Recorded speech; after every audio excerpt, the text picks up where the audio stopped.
Mazmur 126 ayat 1-6. Nyanyian ziarah. Ketika Tuhan memulihkan keadaan Sion, keadaan kita seperti orang-orang yang bermimpi. Pada waktu itu mulut kita penuh dengan tertawa dan lidah kita dengan sorak-sorai. Pada waktu itu berkatalah orang di antara bangsa-bangsa, Tuhan telah melakukan perkara besar kepada orang-orang ini. Tuhan telah melakukan perkara besar kepada kita, maka kita bersukacita. Pulihkanlah keadaan kami, ya Tuhan, seperti memulihkan batang air kering di tanah Negeb.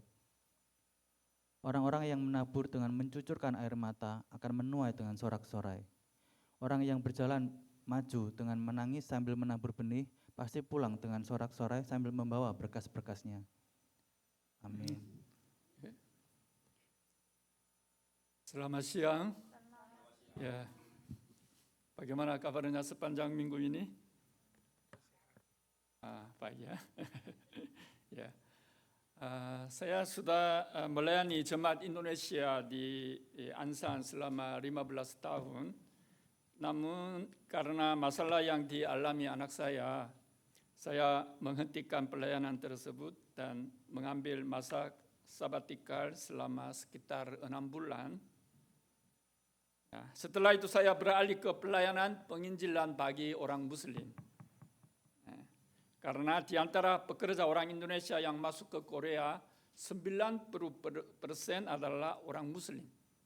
Seperti saudara-saudari mengetahui bahwa pelayanan terhadap umat Muslim sangat sulit untuk menghasilkan buah. Seorang paramis yang saya kenal pernah melayani di Indonesia selama 10 tahun. Namun tidak mendapatkan satu jiwa pun yang menerima Yesus. Memang seperti pepatah menuangkan air ke dalam wadah yang bocor. Penginjilan terhadap orang Muslim adalah pelayanan yang sangat berat. Namun karena seorang harus mengerjakan pelayanan ini, saya ingin firman hari ini menjadi kekuatan bagi saya dan saudara-saudari. Saudara-saudari setuju pelayanan terhadap orang Muslim itu sangat susah ya? Latar belakang teks hari ini adalah Mazmur pujian dari komunitas Israel yang kembali ke Yerusalem setelah kehancuran Yehuda Selatan pada sebelum Masehi tahun 586. Dan menjalani 70 tahun masa pahit sebagai tawanan di negara Babel. Dalam kitab Mazmur 137 tertulis bahwa di tepi sungai-sungai Babel, di sanalah kita duduk sambil menangis apabila kita mengingat Sion. Bapak saudari tahu lagu ini? By the rivers of Babylon, there we sat down. Ya, itu Pony M itu ya bernyanyi itu ya. Ini lagu ini latar belakang juga di dalam Mazmur pasal 137 itu ya. Seperti itu mereka menghabiskan waktu di tepi sungai Babel sambil mengenang tanah air mereka, Sion, dengan mencucurkan air mata. Namun oleh anugerah Tuhan, bangsa Israel akhirnya dibebaskan dari kehidupan sebagai tawanan dan dapat kembali ke tanah air mereka. Tuhan menggerakkan hati Raja Koresi dari Persia sehingga memberi bebasan kepada siapapun dari bangsa Israel yang ingin kembali ke tanah airnya. Struktur Mazmur pasal 126 dapat dibagi menjadi dua bagian, yaitu pada ayat 1-3 pemazmur mengenang keselamatan yang telah Tuhan kerjakan di masa lalu dan mengungkapkan sukacita serta ucapan syukur yang melimpah. Pemazmur berkata dalam ayat 1 bahwa ketika Tuhan memulihkan keadaan Sion, keadaan kita seperti orang-orang yang bermimpi. Ungkapan ini menunjukkan bahwa betapa menakjubkan dan hampir tidak dapat dipercaya sukacita yang mereka alami saat pembebasan itu datang. Karena keselamatan yang begitu ajaib, itu tertulis di dalam ayat 2, mulut kita penuh dengan tertawa dan lidah kita dengan sorak-sorai. Bahkan bangsa-bangsa lain pun mengakui karya Tuhan atas Israel berikut ini. Tuhan telah melakukan perkara besar kepada orang-orang ini. Singkatnya, bagian pertama dari Mazmur 126 ini adalah nyanyian syukur yang bersifat refleksi, yang memuji sukacita komunitas karena karya keselamatan Tuhan. Pada ayat 4-6, suasananya berbalik dan berubah menjadi doa serta nyanyian harapan di tengah kenyataan yang pemulihan belum terjadi sepenuhnya. Pemazmur berdoa di dalam ayat 4, "Ya Tuhan, pulihkanlah keadaan kami seperti memulihkan batang air kering di tanah Negeb." Di sini kata Negeb adalah daerah padang gurun yang tandus di bagian selatan Yehuda. Padang ini biasanya sangat kering. Tetapi ketika hujan turun secara mendadak, aliran air yang besar dapat terbentuk dalam sekejap mata, seolah-olah sebelumnya tidak pernah kering. Artinya, pekerjaan besar yang Tuhan lakukan membawa perubahan yang mendadak bagi bangsa Israel. Hati mereka yang sebelumnya kering dan terbelah seperti tanah tandus, kini dipenuhi dengan sukacita yang mengalir deras seperti sungai-sungai di Negeb. Gambaran ini melukiskan bagaimana Tuhan dalam sekejap mata mengakhiri masa panjang pembuangan dan memberi pembebasan kepada umat-Nya. Di dalam ayat 5, kemudian di dalam 5 dan 6, selanjutnya dinyatakan janji bahwa orang-orang yang menabur dengan mencucurkan air mata akan menuai dengan bersorak-sorai. Bagian akhir ini menyanyikan permohonan serta percayaan di tengah penderitaan yang sedang dialami dan pemulihan yang sempurna yang akan datang melalui kontras antara air mata dan sukacita. Singkatnya, Mazmur 126 memiliki struktur yang memadukan rasa syukur atas keselamatan di masa lalu, serta doa penuh dengan harapan akan keselamatan di masa depan. Maka kita dapat membaca Mazmur 126 ini sebagai pengakuan imam komunitas yang mempersembahkan pengharapan mereka kepada Tuhan. Saudara-saudari yang dikasihi Tuhan, walaupun waktu penantian terasa panjang, namun jika Tuhan bekerja, perubahan itu dapat terjadi, seolah-olah tidak pernah ada masa sulit sebelumnya. Apakah saat ini hidup saudara-saudari berada dalam masa penantian yang panjang dan bosan seperti masa pembuangan di Babel?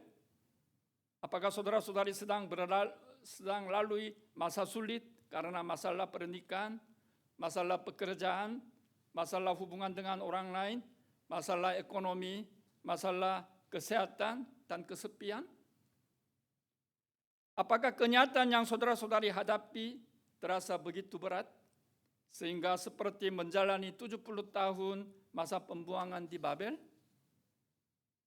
Apakah saudara-saudari merindukan kelimpahan dan kebebasan yang dahulu Tuhan berikan?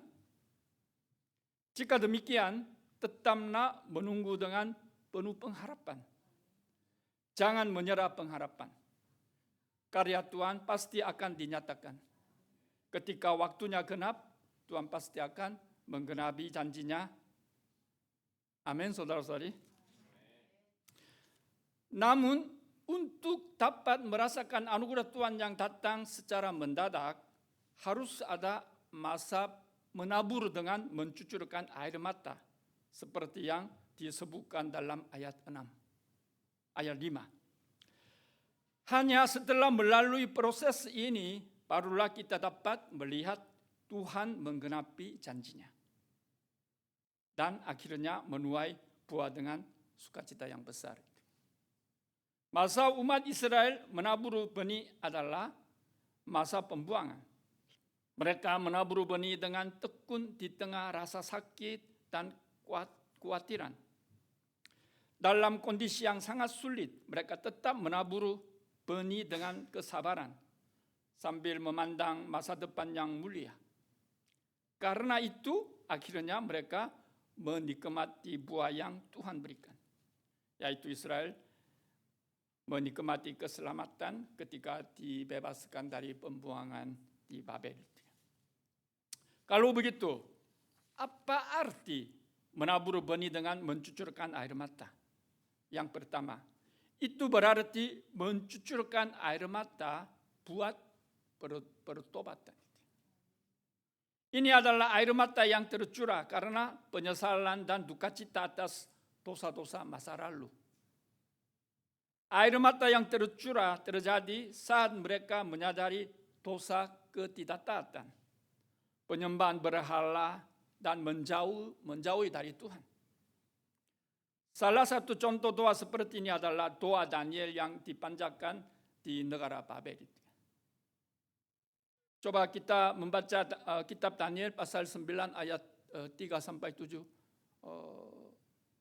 Saudara satu orang boleh baca kitab Daniel pasal 9 dari ayat 3-7.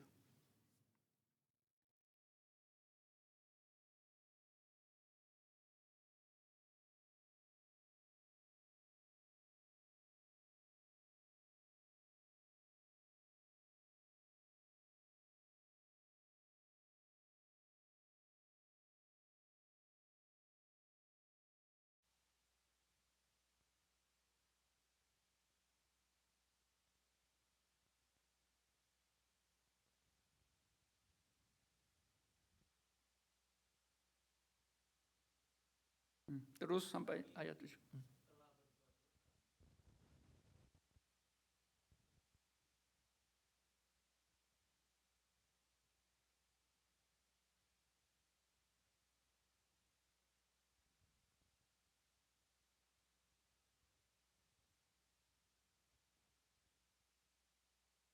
Bapa kami dan kepada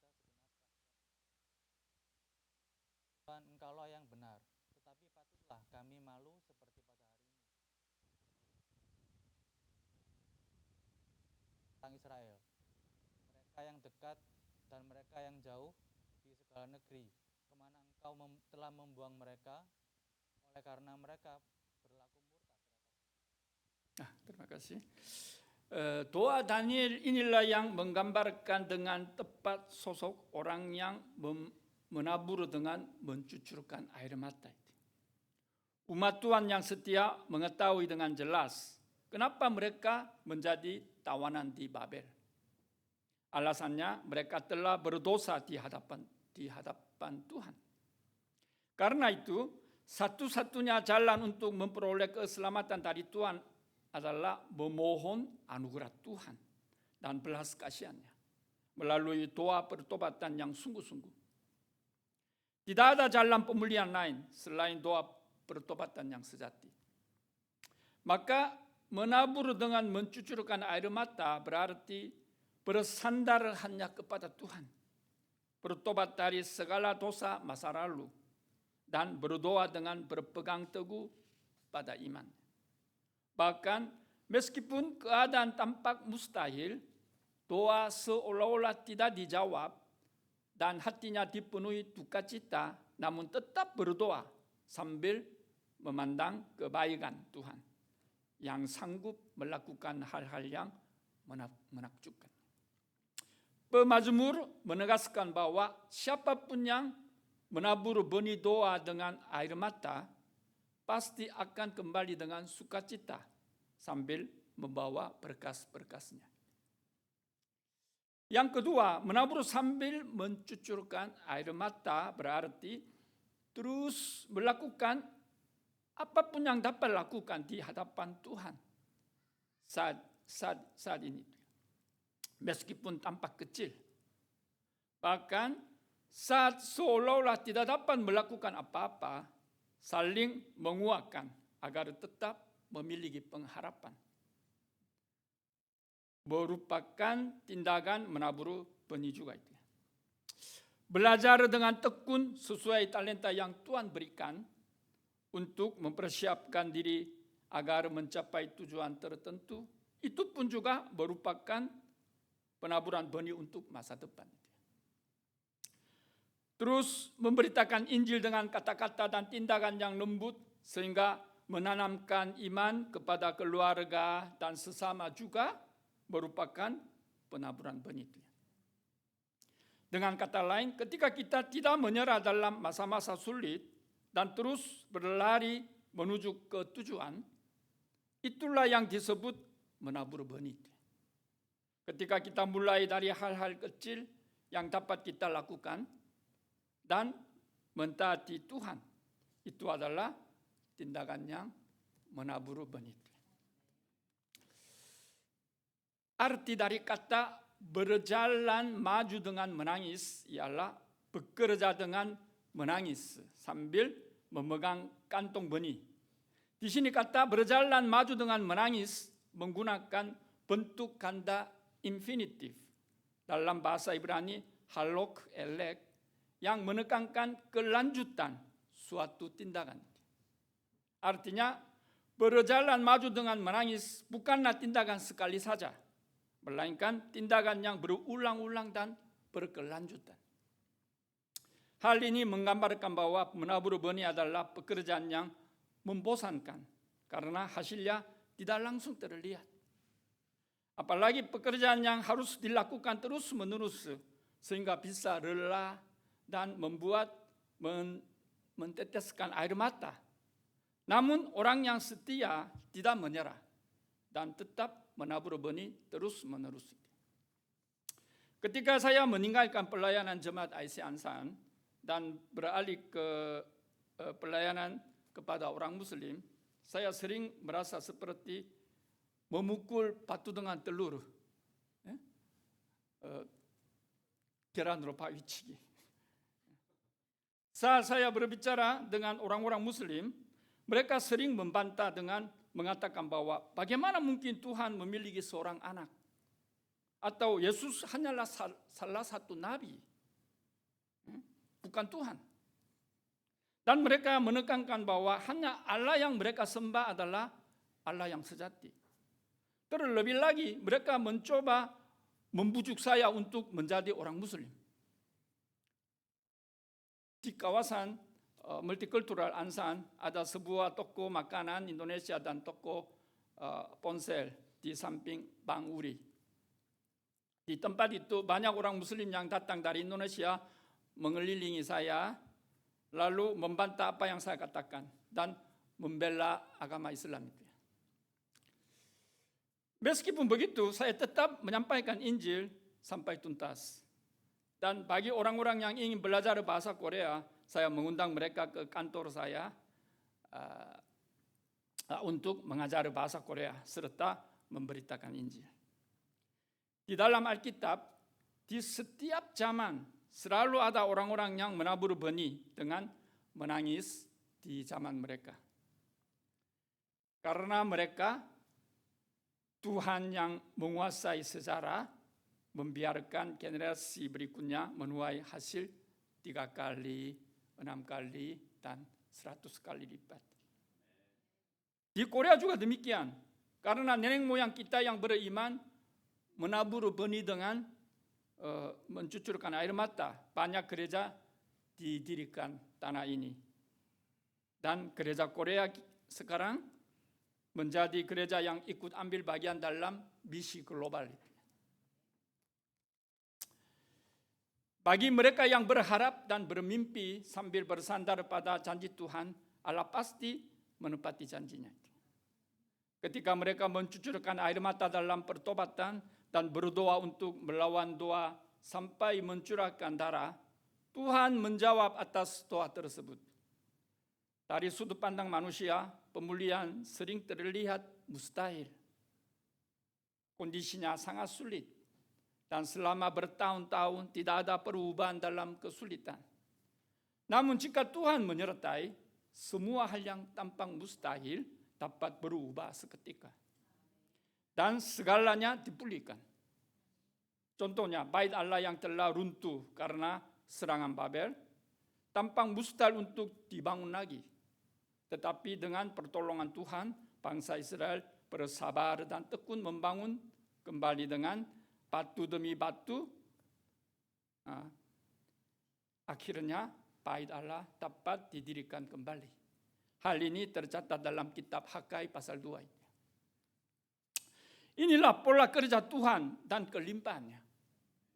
Ketika Tuhan bekerja melalui Roh Kudus, hati manusia yang keras akan segera menjadi lembut dan mengalami perubahan. Tuhan menggerakkan hati bangsa Israel yang sebelumnya menyerah, sehingga mereka bangkit kembali dan membangunkan bait Allah yang baru. Inilah kasih Tuhan yang menakjubkan bagi kita. Percayalah bahwa orang yang menabur benih dengan mencucurkan air mata sambil memandang salib akan sungguh kembali membawa hasil panen dengan sukacita. Percayalah bahwa air mata yang tercurah hari ini adalah pupuk yang indah untuk menuai buah sukacita esok hari. Oleh karena itu, mari kita melakukan dengan terbaik dan setia dalam pekerjaan yang dipercayakan kepada kita sampai Tuhan mengizinkan pemulihan. Meskipun keadaan sulit, mari mencucurkan air mata dengan kerja keras, pengorbanan, kasih, serta doa syafaat. Jika demikian, pada waktu Tuhan, kita pasti akan menuai hasil panen dengan sukacita. Karena Tuhan yang mengasihi kita akan memberi hasil 3 kali lipat, 6 kali, bahkan 100 kali lipat dari benih air mata kita, sehingga pada akhirnya kita akan mencucurkan air mata dengan haru dan syukur. Sekarang saya mau membagikan kesaksian tentang bagaimana saya dipanggil untuk menjadi para misi. Ya. Karena Ibu Anita minta saya menceritakan itu. Saya lahir dalam keluarga Kristen. Sejak masa nenek saya, keluarga kami sudah percaya kepada Yesus. Ayah, ibu, dan semua saudara saya juga menjadi orang Kristen. Saya dibaptis saat saya menjadi kelas tingkat 2 SMP itu ya. Tapi saat itu saya hanya percaya kepada Allah yang ada di sorga yang jauh. Saya belum pernah ketemu Tuhan Yesus secara pribadi itu ya. Ketika saya masuk kuliah, seorang senior gereja saya mengajak saya dalam suatu badan misi kampus, Campus Crusade for Christ, CCC itu ya. Pada musim dingin tahun itu saya ikut suatu program acara namanya penginjilan ziarah pengemis. Dalam bahasa Korea itu 거지 순례전도. Karena kita tidak boleh membawa uang atau harta apapun selain Alkitab dan brosur Injil selama waktu penginjilan. Supaya kita hanya mengandalkan Tuhan sepenuhnya untuk kebutuhan kami. Jadi kita tidak tahu itu ya di mana kita akan menginap dan kita makan apa itu. Semuanya itu serahkan kepada Tuhan itu ya. Di situ saya mengalami bagaimana Tuhan memenuhi segala kebutuhan saya itu. Di situlah saya bertemu dengan Allah yang hidup secara pribadi. Satu kali saya sangat lapar itu, jadi saya berdoa itu Tuhan itu ya. Oh, saya mau makan apel. Jadi saya itu mengunjungi sebuah rumah itu. Pada waktu itu seorang ajumma itu kasih apel kepada saya itu. Saya terkagum itu ya. Jadi Tuhan menjawab doa saya dan Tuhan mengetahui segala kebutuhan saya itu. Maka saya mengakui saya mau hidup sesuai dengan kehendak Tuhan. Saya itu mengakui begitu. Sejak saat itu saya bertobat atas segala dosa yang telah berbuat dan menerima Yesus sebagai juru selamat dan Tuhan itu. Saya belajar bahasa Indonesia di Universitas Bahasa Asing di Busan. Suatu hari seorang misionaris Indonesia datang ke kampus saya itu. Melalui beliau dan dosen saya menyadari kebutuhan besar akan misi di Indonesia. Dari situlah saya terpanggil menjadi para misi itu.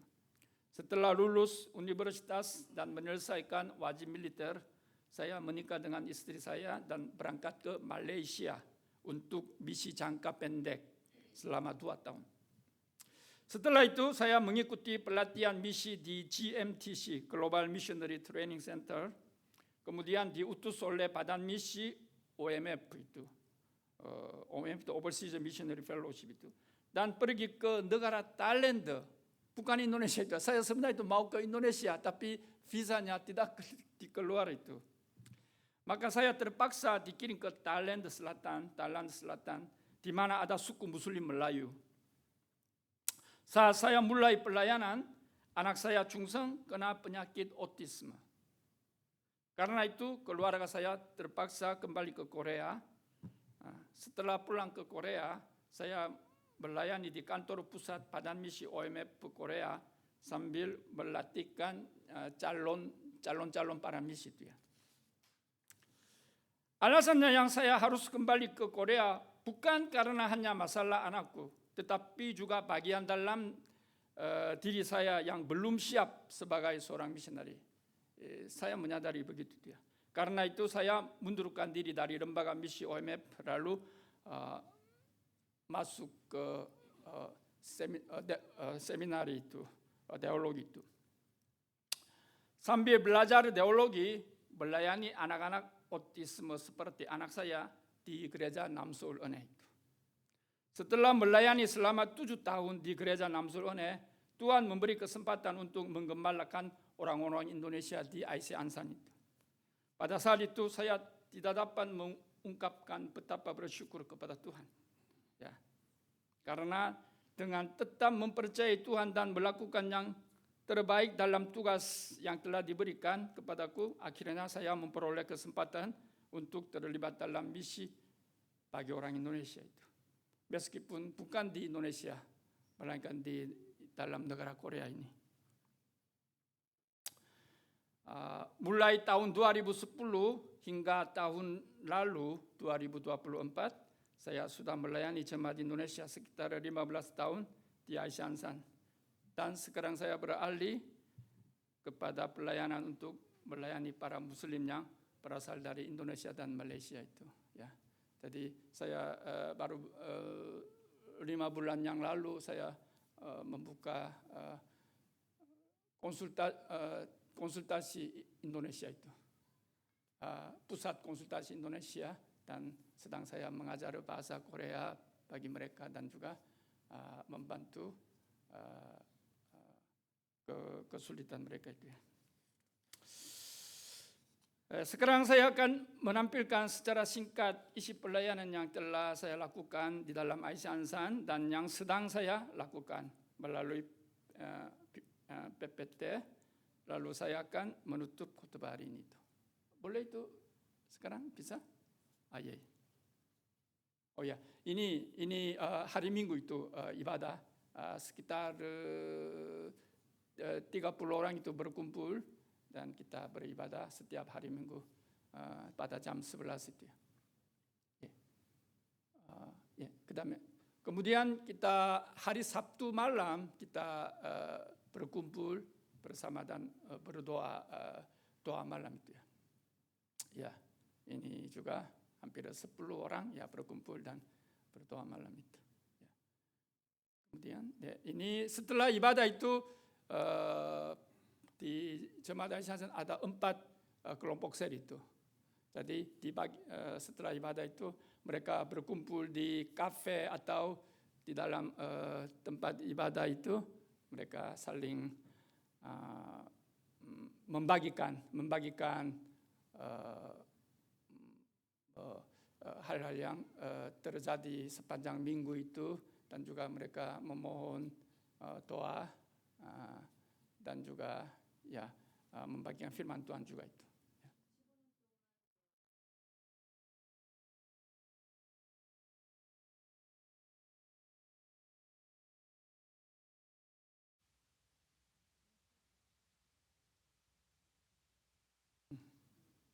Kemudian bagi orang-orang yang baru datang, baru masuk ke gereja itu, saya itu mengajar firman Tuhan itu bagi mereka. Ya.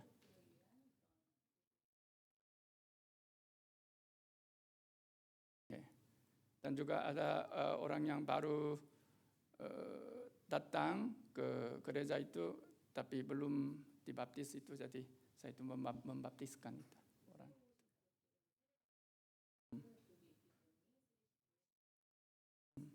Ya. Setelah dibaptis, orang ini itu menikah dengan salah satu jemaat perempuan itu ya.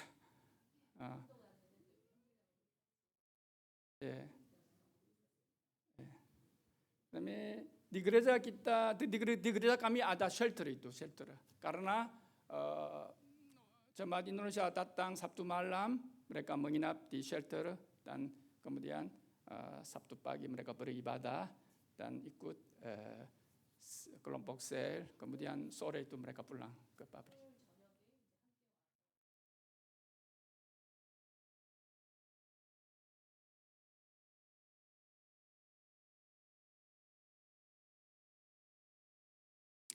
Saya mengunjungi hari biasa itu, saya mengunjungi ke pabrik itu. Jadi ini salah satu pabrik kayu itu di Gyeonggi-do Gwangju, Gonjiam. Dan juga saya itu berkonsultasi dengan orang-orang yang memiliki masalah itu.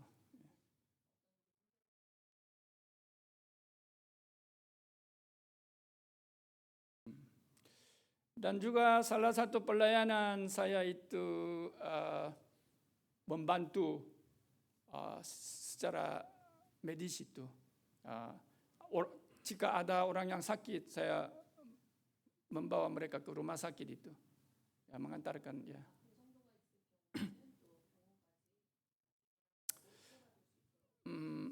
Sebagian, hampir setengah itu, 50% jemaat Ansan itu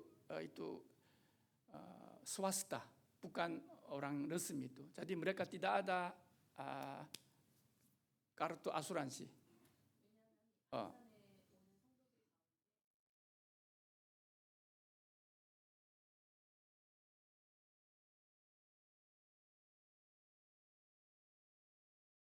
Jika terjadi hal yang harus operasi, jadi biaya itu sangat tinggi ya, sangat mahal itu. Jadi saya itu kalau terjadi hal begitu, saya itu menghubungi rumah sakit yang bisa bantu itu.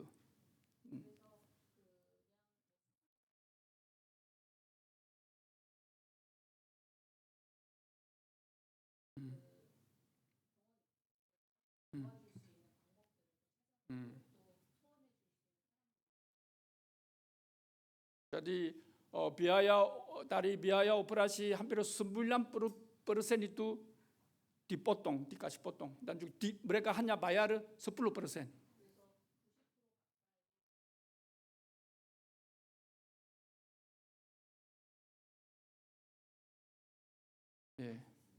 Di cewek ini dulu itu dia itu singer di Indonesia itu,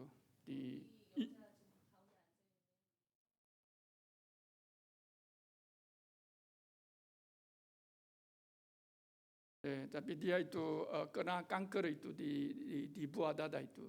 Jadi saya bantu, dan juga dia sudah selesai dengan lancar itu kanker. Sekarang sudah sehat itu.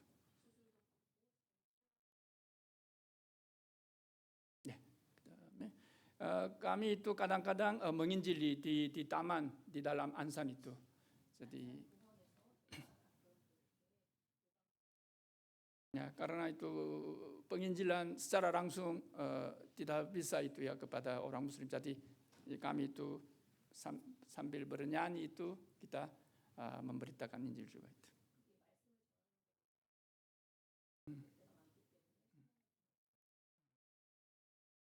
Dan juga ada di gereja Korea yang besar itu datang dengan tim medis itu. Jadi mereka membantu jemaat kami itu. Khususnya itu bagian gigi. Gigi itu biaya biasanya sangat mahal itu ya. Kalau scaling atau tampang itu juga mahal ya. Ya, tapi mereka semua itu melayani dengan gratis.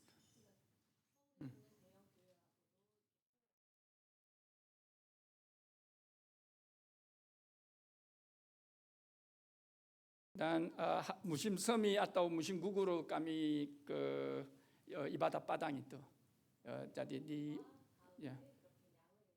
ini musim semi di Taman Olimpiade itu di Olimpik di Jamsil. Ya, itu. Ya. Dan juga musim panas itu. Akhir bulan Juli sampai awal Agustus itu ada musim liburan. Semua pabrik itu tutup karena terlalu panas itu. Jadi hampir 3 hari 4 hari itu semua pabrik itu tertutup. Jadi pada waktu itu kami ke retreat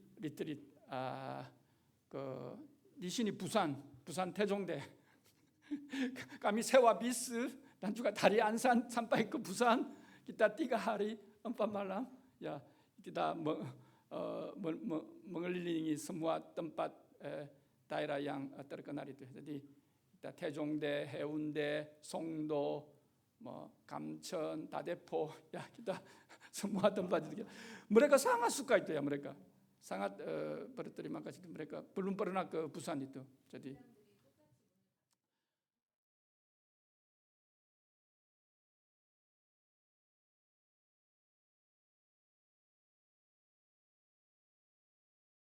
dan juga hari raya Chuseok kita semua IC anggota IC itu Ansan, Suwon, Incheon, Pyeongtaek, Omseong.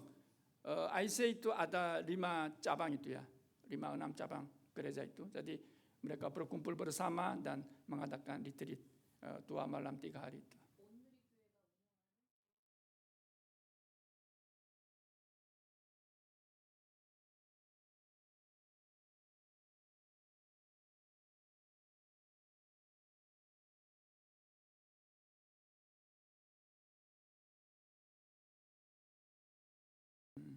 Dan juga hari Natal itu seluruh gereja Indonesia di Korea berkumpul dan juga beribadah bersama dan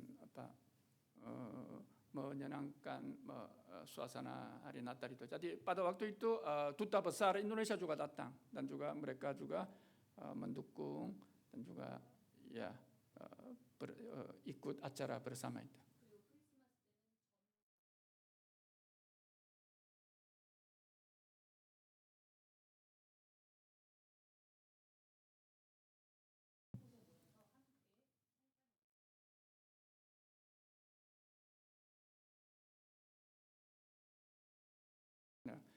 Gereja Indonesia di Korea hampir 20.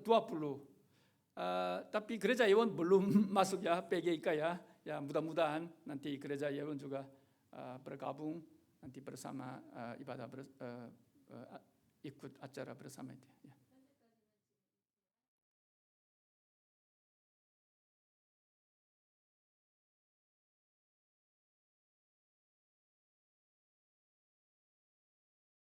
Dan juga di Ansan ada beberapa gereja itu ya, suku masing-masing itu berkumpul. Jadi gereja Thailand, gereja Uzbek, gereja Filipina, gereja Kamboja, gereja Indonesia, gereja Cina itu. Jadi mereka berkumpul bersama dan mengadakan olahraga itu ya. Jadi khususnya itu sepak bola itu. Jadi orang Indonesia juga suka sepak bola ya, khususnya laki-laki ya. Jadi gereja kita mendapatkan juara itu sudah 2 kali itu. Ya.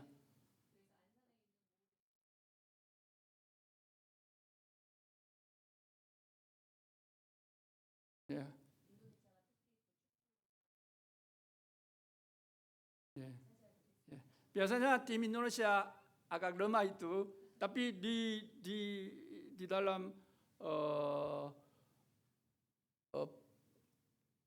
olahraga di Ansan itu ya mereka mendapatkan kuat itu mereka juara. Karena saya itu kadang-kadang itu panggil orang Muslim juga, bukan hanya jemaat kita itu ya. Saya panggil orang Muslim juga, jadi mereka gabung, jadi menjadi lebih kuat itu.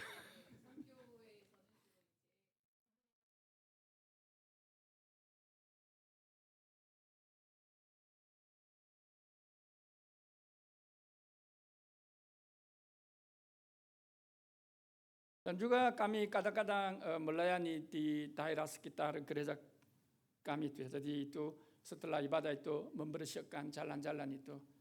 Karena kita juga menjadi terang di daerah sekitar kita itu. Jadi kadang-kadang kita melakukan hal ini.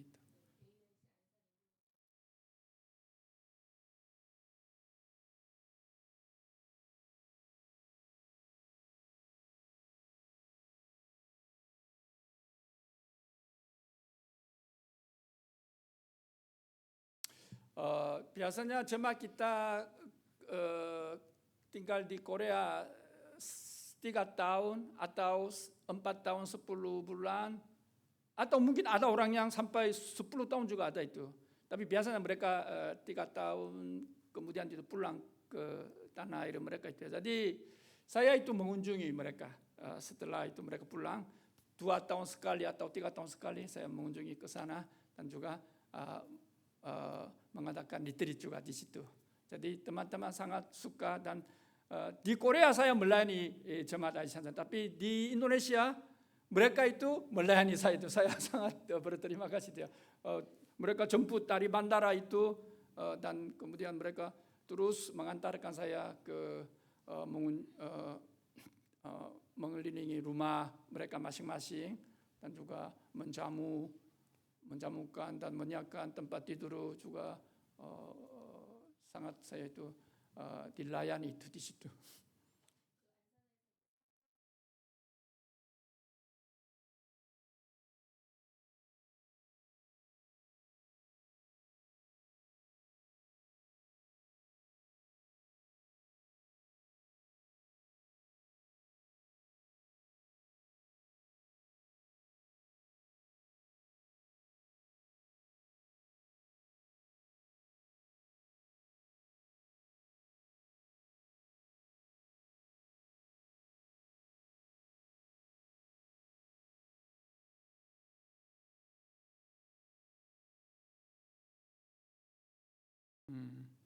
Sampai saat ini itu kami terus hubungi kontak melalui Facebook Messenger, yaitu kita terus itu menjalinkan hubungan itu.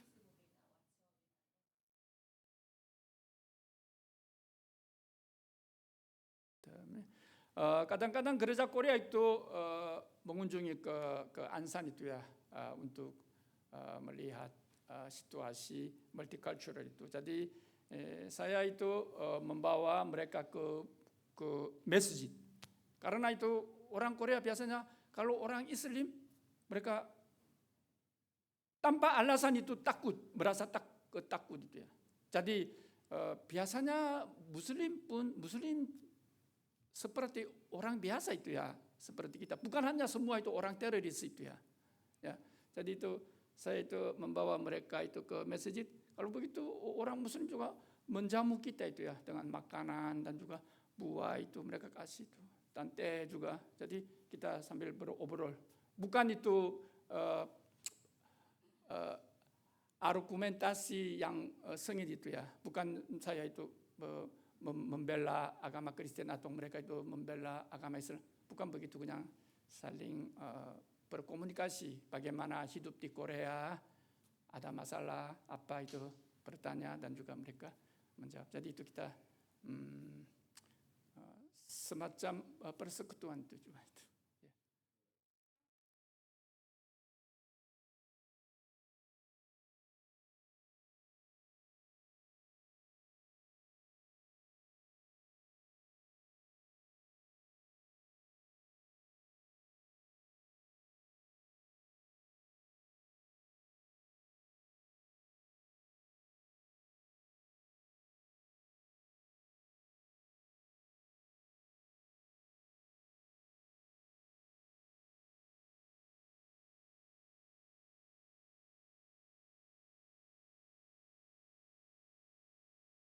Dan juga kadang-kadang gereja Korea pemuda-pemudi juga mengunjungi gereja kita itu, gereja kami itu. Jadi kita mereka juga hampir 2 malam 3 hari itu mengadakan retreat di gereja kami itu. Jadi kita sambil bersekutu bersama dan juga mau bernyanyi bersama, beribadah bersama. Jemaat kita juga sangat suka itu ya. Karena kita orang Indonesia hanya berkumpul bersama terus beribadah, tapi kadang-kadang orang Korea beribadah bersama dengan seperti gereja Yeon itu ya, jemaat Korea dan jemaat Indonesia beribadah bersama itu ya. Ya, itu juga bagus sekali itu ya.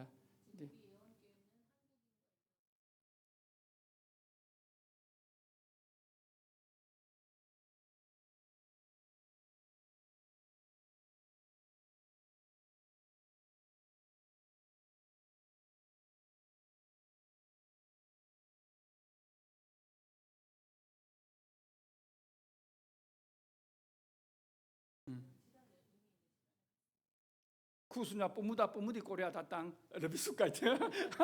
Karena itu cuma kita juga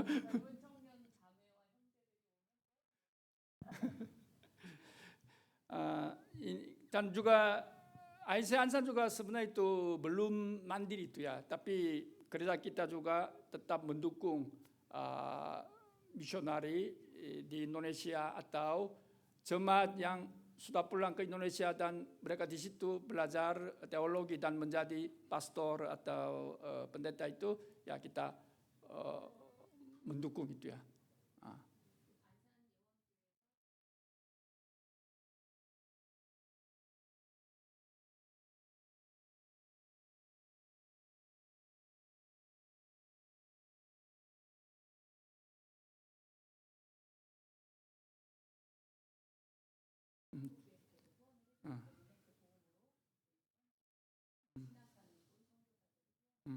Sampai saat ini hampir 20 orang jemaat IC Ansan menjadi pendeta itu setelah pulang ke Indonesia itu.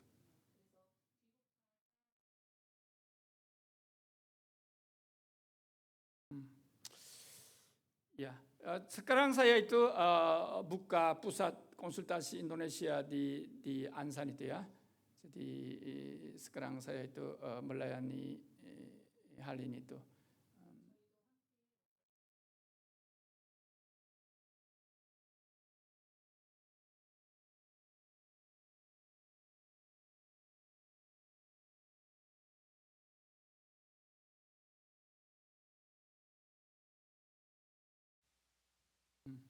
Ya, di sini itu ya. Oke.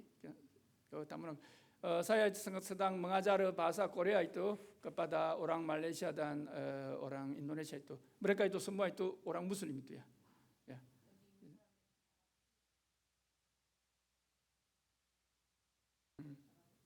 Ya. Jadi dari kata ayah Kanadara kata dari dasar standar dasar sampai ada orang yang sudah ya, sedikit bicara bahasa Korea juga ada itu. Jadi sebenarnya itu levelnya semua itu masing-masing berbeda itu. Tapi saya itu, tapi orang yang sudah level sedikit atas itu mereka sabar dan juga mereka tunggu. Dan juga saya itu mengajar Kanadara dan membaca dan juga mendengar itu saya itu mengajar itu.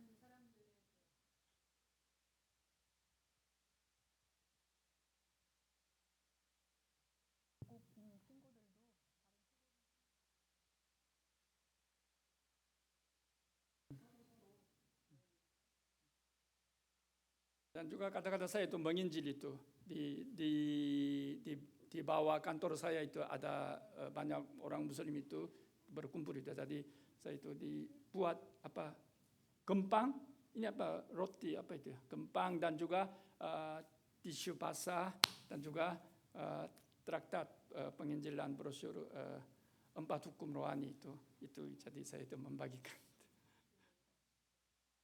사형리.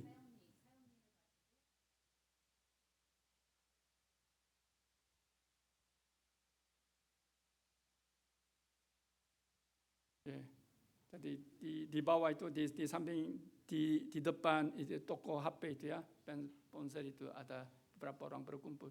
Mereka Muslim semua itu.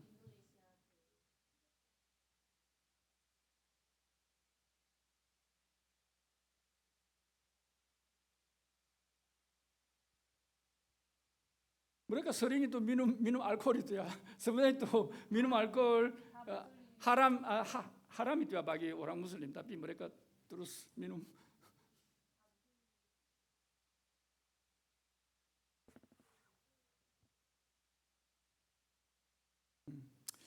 Jadi ya saya akan menutup itu ya. Tahun ini pun tidak lama akan berakhir. Jika ada hal-hal yang bersalah di hadapan Tuhan sepanjang tahun ini, marilah berdoa dengan hati yang tulus untuk bertobat. Ya.